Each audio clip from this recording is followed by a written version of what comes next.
So you've got this situation where potentially there's a handful, maybe more, different entities. They're intertwined at some level, maybe commonly owned. They've been operating. Their books and records are maintained in a way that may or may not be ideal. And so, Scott, somebody reaches out to you. They say, "Hey, I have a receivership case.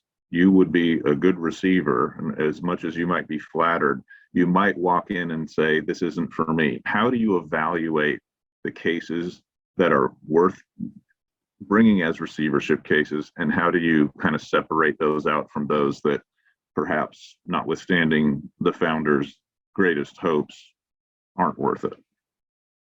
That's a good question, and thanks for having me on your panel today. Appreciate it. In every receivership case that I've come across, there's been no books and records, there's been no operating agreement, no partnership agreement. There's been dysfunction throughout. Payrolls are even, not being accounted for properly, like the basics of running a business.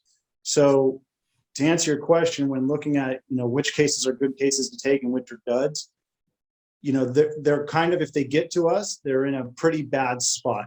Most of the cases that come through our office nowadays are lender side types of receiverships. So the moving party is going to have to, at the end of the day, pay for the receivership if the business entity, if let's say it's a dispensary, cannot support itself.